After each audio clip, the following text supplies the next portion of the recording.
Bonsoir ou bonjour, c'est encore Pascal Colbert pour vous parler du meurtre à l'âge de Hassel aux éditions C'est écrit, de Torture psychotronique au goulag de Schrasich, la suite toujours aux éditions C'est écrit.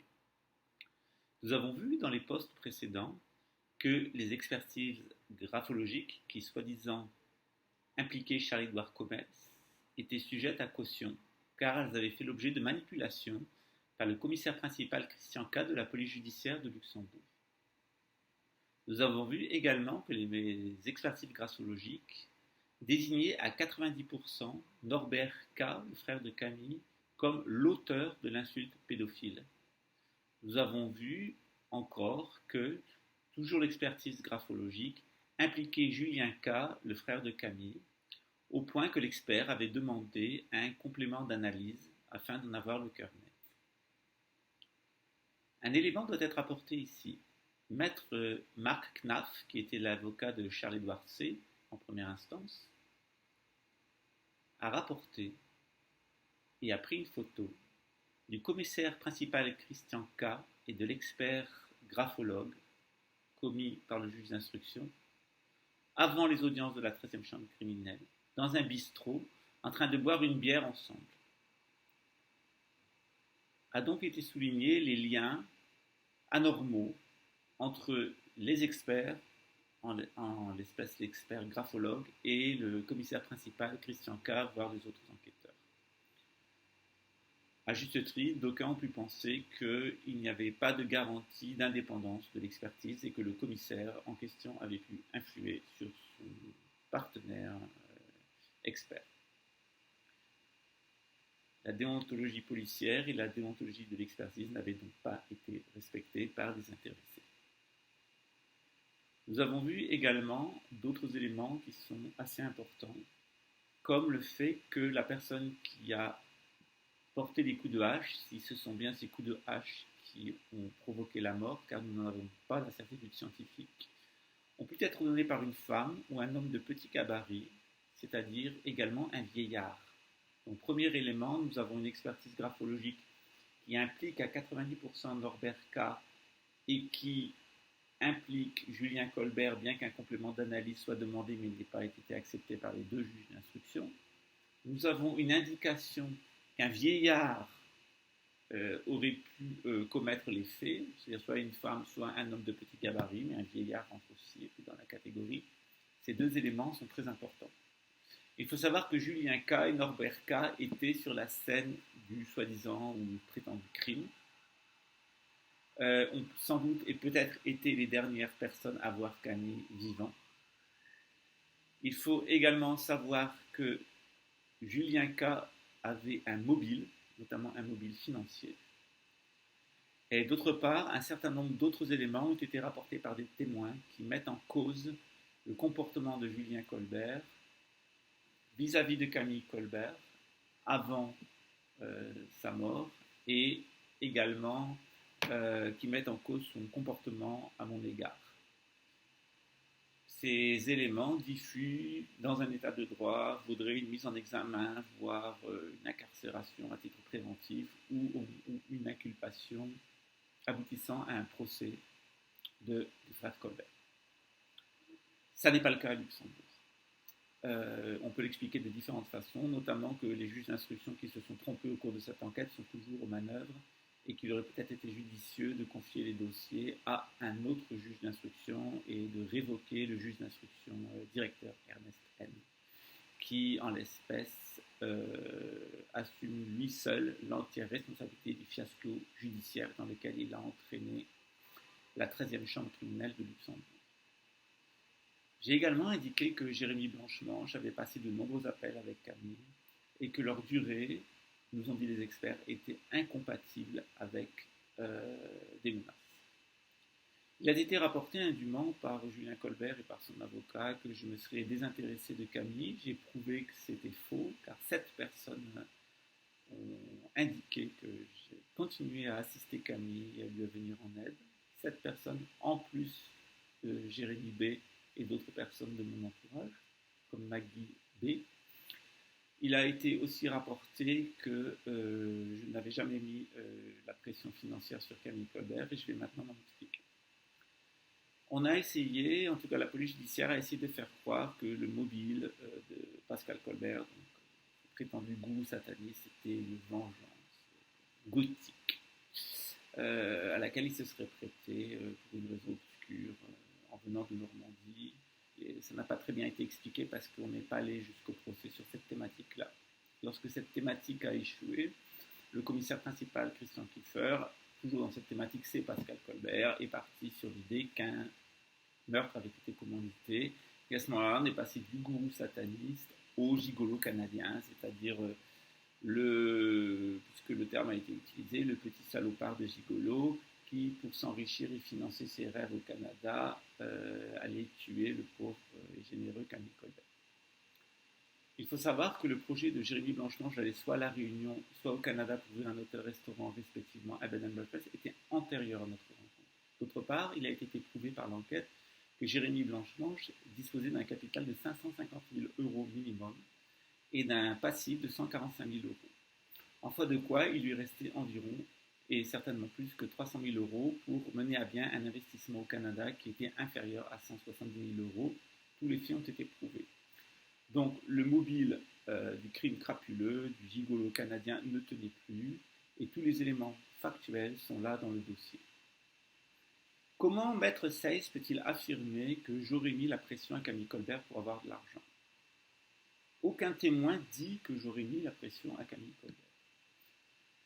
D'autre part, il faut savoir que Camille et moi avions pris la décision de mettre fin à l'adoption, adoption que je jugeais ridicule depuis le début, mais à laquelle j'avais consenti pour faire plaisir à Camille parce qu'il était difficile de lui résister.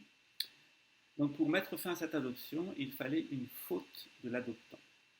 Donc avec Camille, nous avions procédé à un certain nombre de mises en scène qui n'étaient d'ailleurs pas injustifiées parce qu'il y avait vraiment des moments où il buvait plus que de raison avec son frère, Julien K, et dont son comportement n'était pas acceptable, ce qui a conduit plusieurs fois des voisins à appeler la police Grand Ducal qui est intervenue pour mettre fin aux scènes que Camille me faisait, dans lesquelles j'ai d'ailleurs toujours gardé le plus grand calme et le plus grand détachement, comme l'ont démontré les procès-verbaux d'audition et les enquêtes, puisque je n'ai jamais été poursuivi et que j'ai toujours refusé de porter plainte contre Camille. Ces éléments étant posés, on s'aperçoit que en fait, je n'ai jamais mis la pression à Camille et je vais m'expliquer de mes relations financières avec lui. Pour mettre fin à l'adoption, il fallait une faute de l'adoptant et il fallait un dédommagement. Donc Camille et moi pouvions invoquer des fautes de Camille, des fautes de l'adoptant, et nous pouvions aussi invoquer un dédommagement entre lui et moi pour la révocation de l'adoption. Donc je ne voulais absolument pas m'occuper de cette affaire qui m'importunait. J'avais donc confié à mon avocat et Camille à son avocat le soin de créer une fiction qui serait vendue donc au juge de la chambre civile afin de révoquer cette adoption. Les documents ont été faits et ont été saisis par la police judiciaire qui est parfaitement au courant qu'il n'y a jamais eu d'exigence de ma part, mais que c'était un accord qui était monté avec Camille pour éviter des poursuites judiciaires, notamment au pénal, du parquet contre Camille Colbert. Je l'ai expliqué à la cour d'appel, j'en ai apporté la preuve et la cour d'appel a estimé que ma démonstration était pertinente. Donc, je n'ai jamais mis la pression à Camille Colbert pour avoir de l'argent. C'était une simulation qui était destinée à permettre la révocation de l'adoption. Dans la procédure, il était convenu que Camille me verserait une certaine somme et que je reverserais immédiatement cette somme sur le compte dont il disposait aux îles Vierges britanniques. Puisque Camille était un grand fraudeur fiscal, toute son existence, et qu'il disposait de comptes en Suisse, à Hong Kong et dans les îles Vierges britanniques, où il cachait le fruit de sa fraude fiscale. Il possédait également un appartement à Dubaï. Je l'ai expliqué aux enquêteurs, j'ai expliqué quelle personne avait servi d'intermédiaire. J'ai pu me procurer le détail de la succession de Camille Colbert, or ces éléments n'apparaissent pas dans la succession. Donc soit la personne qui a hérité de lui au final, c'est-à-dire Julien K, ignorait cette fraude fiscale et cet appartement à Dubaï, ou alors elle l'a dissimulé. J'ai en ma possession une lettre manuscrite de Camille Colbert où il organise une fraude fiscale dont Julien Colbert pourrait être le bénéficiaire et avec l'indication manuscrite de l'existence d'une société anonyme aux îles Vierges britanniques, ainsi qu'un compte bancaire associé. Donc nous avons, dans ces circonstances-là, quelqu'un qui est mis en cause par l'expertise graphologique, lui et son frère. Quelqu'un qui peut être suspecté à cause de son âge et de sa force physique. Quelqu'un qui a un mobile. Quelqu'un qui est la dernière personne, très certainement, à avoir vu Camille. Quelqu'un qui tout de suite a été mon accusateur, lui permettant au passage de se disculper. Quelqu'un qui n'a jamais assisté aux audiences de la 13e chambre criminelle ni de la cour d'appel, ce qui montre son désintérêt pour l'affaire, sauf pour se porter partie civile et demander 75 000 € de dommages et intérêts. Pour en faire encore un peu plus d'argent. D'autre part, il y a un certain nombre de documents qui sont en possession de la police, du parquet, qui ont été cités aux audiences, qui montrent qu'il y avait une problématique entre Julien Colbert et moi-même, et qu'un certain nombre de lettres avaient été échangées entre lui, moi, via nos avocats. Et notamment que j'avais adressé des copies de ces lettres au parquet en estimant que Camille pouvait être victime d'un abus de faiblesse. Et qu'il avait besoin donc d'être protégé. Et qu'une enquête pourrait être diligentée afin de pouvoir écarter de l'entourage de Camille la personne qui commettait cet abus de faiblesse. Et je craignais également pour la vie de Camille Colbert. Il faut savoir que dans les années précédentes, en exécutant des travaux devant mon ordinateur avec cette personne, j'ai enregistré des aveux complets de parricide que j'ai évidemment copié sur disque et que j'ai fait parvenir avec une lettre d'explication au parquet de Luxembourg. Je n'ai jamais reçu aucune réponse. Sans doute que la lettre a été interceptée et n'est pas parvenue, ou que les magistrats n'ont pas jugé pertinent de lui donner une suite, étant donné que le service de renseignement, un des services de renseignement luxembourgeois, a brevet le parquet de notes accablantes, évidemment, avec des faits inventés de toutes pièces, à mon encontre, et mené une politique de sanctuarisation et d'impunité de certaines personnes. Ces éléments étant maintenant posés, nous avons un mobile, nous avons des expertises graphologiques, nous avons une indication de police scientifique, médicale. Nous avons, donc je l'ai dit, ce mobile, nous avons cette personne témoin privilégiée qui instrumentalise l'enquête, qui se protège à chaque instant, qui est mon principal accusateur, et pourtant cette personne est toujours en liberté, cette personne n'a jamais été inquiétée, et on a toujours les mêmes magistrats qui sont aux commandes pour continuer une enquête dont on me dit qu'aucun acte de procédure nouveau a été fait depuis mars 2015, date de ma libération, après que la Cour d'appel de Luxembourg m'ait innocenté.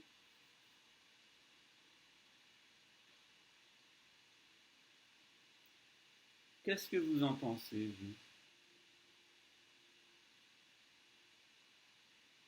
Au prochain poste, nous reviendrons sur des éléments particulièrement intéressants pour la résolution d'une énigme qui n'en est une pour personne.